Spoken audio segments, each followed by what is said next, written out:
আসসালামু আলাইকুম ওরহমতুল্লাহি ওবরাকাতুহু। আমার প্রিয় বোনেরা, কেমন আছেন আপনারা? আশা করছি মহান আল্লাহর অশেষ রহমতে আপনারা ভালো আছেন এবং ইবাদতের প্রতিটি মুহূর্তকে কাজে লাগানোর চেষ্টা করছেন। আজকে আমি আপনাদের সাথে এমন একটি বিষয় নিয়ে কথা বলবো যা আমাদের প্রতিটি মা বোনের জীবনের সাথে জড়িত, কিন্তু লজ্জার কারণে বা সঠিক জানার সুযোগের অভাবে আমরা অনেকেই এই বিষয়টিতে ভুল করে ফেলি। দৃশ্যটা একটু কল্পনা করুন তো বোন। রমজানের দিন, বাইরে প্রচণ্ড গরম। আপনি ভোররাতে সাহরি খেয়েছেন, সারাদিন তৃষ্ণা সহ্য করেছেন, ক্ষুধা সহ্য করেছেন, শুধুমাত্র আল্লাহর সন্তুষ্টির জন্য। আসরের নামাজ শেষ হল, ইফতারের আর মাত্র ১৫ বা ২০ মিনিট বাকি। টেবিলে ইফতার সাজানো, ঠিক সেই মুহূর্তে আপনি বুঝতে পারলেন আপনার মাসিক বা হায়েজ শুরু হয়েছে। তখন মনের ভেতরটা কেমন লাগে? কান্না পায় না? মনে হয় না যে ইস, আর মাত্র ১০টা মিনিট যদি আল্লাহ সময় দিতেন, আমার এত কষ্টের রোজাটা কি নষ্ট হয়ে গেল? অনেকে আবেগের বশবর্তী হয়ে ভাবেন, মাত্র তো ১০ মিনিট বাকি, আমি কাউকে বলবো না, ইফতার পর্যন্ত না খেয়ে থাকি, তাহলে হয়তো রোজাটা হয়ে যাবে। আবার অনেকে দ্বিধায় ভোগেন, এখন আমি কি করব? কিছু খেয়ে ফেলব নাকি না খেয়েই থাকব? এই রোজাটার কি কাজা করতে হবে নাকি এটা কাউন্ট হবে? প্রিয় বোন, আপনার এই আবেগ আল্লাহ বোঝেন, কিন্তু আবেগ দিয়ে তো দিন চলে না, দিন চলে আল্লাহর হুকুম দিয়ে। আমাদের প্রিয় নবী হজরত মোহাম্মদ সাল্লাল্লাহু আলাইহি ওয়াসাল্লাম আমাদের জীবনের প্রতিটি পরিস্থিতির সমাধান দিয়ে গেছেন। আজকের ভিডিওতে আমরা হানাফি মাযহাবের নির্ভরযোগ্য দলিলের আলোকে জানব, রোজার দিনে হায়েজ শুরু হলে আসলে কি করতে হয়, কখন রোজা ভাঙে আর কখন ভাঙে না। রোজার দিনে হায়েজ শুরু হলে কি করবেন? প্রথমেই আসি সবচেয়ে গুরুত্বপূর্ণ মাসালায়। আপনি রোজা রেখেছেন, দিনের যে কোনো সময়, হোক সেটা সকাল ১০টা, দুপুর ২টা কিংবা ইফতারের ঠিক আগ মুহূর্ত, যদি আপনার মাসিক বা হায়েজের রক্ত দেখা দেয় বা শুরু হয়, তাহলে হানাফি মাযহাবের স্পষ্ট ফয়সালা হল আপনার রোজাটি সাথে সাথেই ভেঙে গেছে। এখানে বোনদের মনে দুটি খুব সাধারণ ভুল ধারণা কাজ করে। ভুল ধারণা ১, অনেকে ভাবেন রক্ত তো মাত্র শুরু হলো, আমি নিয়ত ভাঙব না, ইফতার পর্যন্ত না খেয়ে থাকব, তাহলে রোজা হয়ে যাবে। সঠিক মাসালা হল, না বোন, এটি ভুল। হায়েজ শুরু হওয়ার সাথে সাথেই শরীর নাপাক হয়ে যায়, আর রোজা কবুল হওয়ার জন্য শরীর পাক বা পবিত্র থাকা শর্ত। তাই রক্ত দেখার সাথে সাথেই রোজা বাতিল হয়ে গেছে, আপনি না খেয়ে থাকলেও সেটা আর রোজা হিসেবে গণ্য হবে না। ভুল ধারণা ২, ইফতারের ১ মিনিট আগে হলে আল্লাহ মাফ করবেন, রোজাটা ধরে নেবেন। আমাদের আবেগ যাই বলুক, শরীয়তের হুকুম হল সূর্যাস্তের ১ সেকেন্ড আগে যদি পিরিয়ড শুরু হয়, সেই রোজাটি নষ্ট হয়ে যাবে এবং পরে এর কাজা আদায় করতে হবে।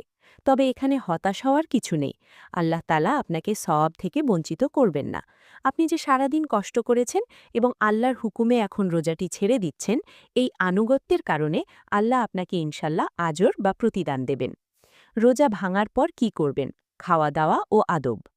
এখন প্রশ্ন হল, হায়েজ শুরু হয়ে গেলে কি আপনি সাথে সাথে সবার সামনে খাওয়া দাওয়া শুরু করবেন? হানাফি ফিক অনুযায়ী রমজান মাসের একটি পবিত্রতা ও সম্মান আছে, তাই আপনার রোজা ভেঙে গেলেও রমজানের সম্মানে দিনের বাকি সময়টুকু রোজাদারদের সাদৃশ্য অবলম্বন করা উচিত।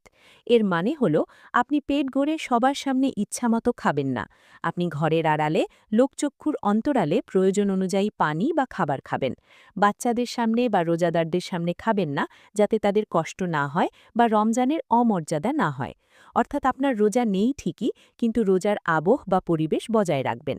এটি মুমিনের তাকওয়ার পরিচয়। অনেকে ভয় থাকেন যে আমার রোজাটা ভেঙে গেল, এখন কি আমাকে কাফফারা বা টানা ৬০টি রোজা দিতে হবে? উত্তর হল না, একদমই নয়। হায়েট বা মাসিক হল আল্লাহর পক্ষ থেকে দেওয়া একটি প্রাকৃতিক বিষয়। এখানে আপনার কোনো হাত নেই, কোনো দোষ নেই। তাই ইচ্ছাকৃত রোজা ভাঙলে যেমন কাফফারা আসে, হায়েজের কারণে রোজা ভাঙলে কোনো কাফফারা আসে না। হুকুম, আপনাকে শুধু একটি রোজার পরিবর্তে একটি রোজা কাজা করতে হবে। রমজান শেষ হলে ঈদের পর সুবিধামতো সময়ে আপনি এই রোজাটি রেখে দেবেন। ব্যাস, আল্লাহ আপনার দায়িত্ব মুক্তি করে দেবেন। এখন আসুন কিছু স্পেসিফিক সিচুয়েশন বা পরিস্থিতির কথা বলি, যা প্রায়ই আমাদের বোনদের কনফিউজড করে দেয়। পরিস্থিতি ১, সাহরি খেয়েছেন কিন্তু ফজরের আজানের আগে হায়েজ শুরু হয়েছে। সমাধান, যদি সুবহে সাদিক বা ফজরের ওয়াক্ত শুরু হওয়ার আগেই পিরিয়ড শুরু হয়, তাহলে আজকের দিনটি আপনি রোজা রাখতে পারবেন না, এবং যেহেতু আপনি রোজাই শুরু করতে পারেননি, তাই দিনের বেলা পানাহার করতে আপনার কোনো বাধা নেই, তবে গোপনে খাওয়া উত্তম।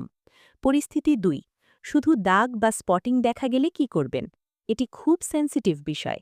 হানাফি মাঝহাব মতে হাইজের মিস্তম সময়কাল হল ৩ দিন বা ৭২ ঘণ্টা। যদি দেখেন রক্তের দাগ দেখা গেছে এবং সেটা আপনার নিয়মিত পিরিয়ডের ডেট অনুযায়ী হয়েছে এবং এটা ৩ দিন বা তার বেশি স্থায়ী হওয়ার সম্ভাবনা আছে, তাহলে সেটা হায়েজ, রোজা ভেঙে যাবে। আর যদি দেখেন খুব সামান্য একটু দাগ লাগলো কিন্তু এরপর সারাদিনে আর কোনো রক্ত নেই এবং এটা ৩ দিনের কম সময় স্থায়ী হয়, তাহলে একে ইস্তিহাজা বা রোগ বলা হয়। ইস্তিহাজা অবস্থায় রোজা ভাঙবে না, আপনাকে রোজা চালিয়ে যেতে হবে। তবে নিশ্চিত হওয়ার জন্য আপনার স্রাব বা দাগের ধরন পর্যবেক্ষণ করতে হবে। সন্দেহ থাকলে অবশ্যই একজন বিজ্ঞ আলেম বা মুফতি সাহেবের সাথে পরামর্শ করবেন। তবে সাধারণ নিয়ম হল আপনার পিরিয়ডের ডেটে রক্ত দেখা দিলেই রোজা ভেঙে যাবে। পরিস্থিতি ৩। দিনের বেলায় হায়েজ শেষ হয়ে গেলে কি করবেন? খুব মনোযোগ দিয়ে শুনুন। মনে করুন আপনি পিরিয়ডের কারণে রোজা রাখেননি, কিন্তু সকাল ১০টায় বা জহরের সময় আপনি দেখলেন যে আপনি সম্পূর্ণ পবিত্র হয়ে গেছেন, অর্থাৎ রক্ত বন্ধ হয়ে গেছে। হানাফি মাঝহাবে এক্ষেত্রে একটি বিশেষ মাসালা আছে। দিনের মাঝখানে পবিত্র হলে দিনের বাকি সময়টুকু আপনাকে না খেয়ে থাকতে হবে।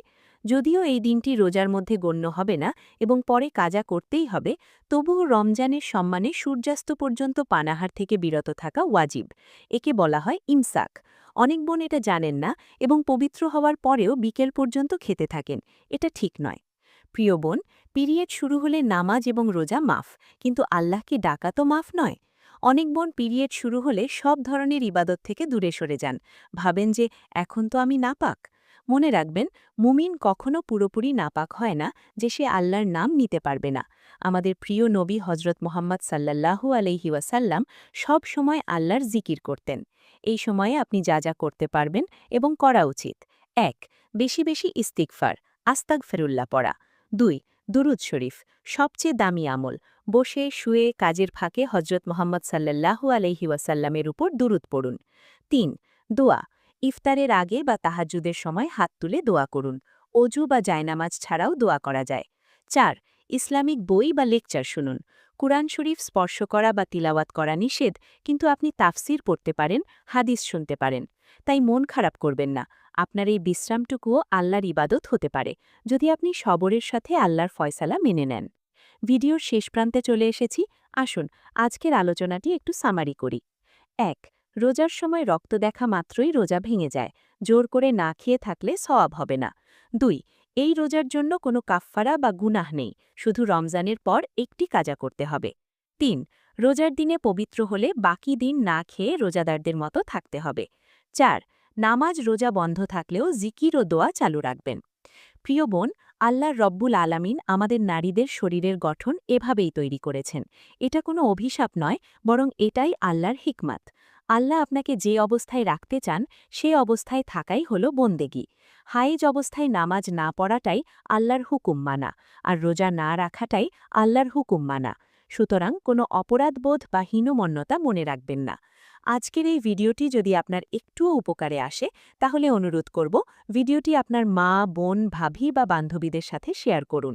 কারণ মাসালা না জানার কারণে আমাদের অনেক বোনের ইবাদত নষ্ট হয়ে যায়। আপনাদের যদি আরও কোনো ব্যক্তিগত প্রশ্ন থাকে যা হয়তো ভিডিওতে বলা হয়নি, তাহলে সংকোচ না করে কমেন্ট সেকশনে জানাতে পারেন। আমি ইনশাল্লাহ নির্ভরযোগ্য কিতাব দেখে উত্তর দেওয়ার চেষ্টা করব। আল্লাহ আমাদের সবাইকে সঠিক জ্ঞান অর্জন করে আমল করার তৌফিক দান করুন। আমিন। ভালো থাকবেন, সুস্থ থাকবেন। আসসালামু আলাইকুম ওয়া রাহমাতুল্লাহি ওয়া বারাকাতুহু।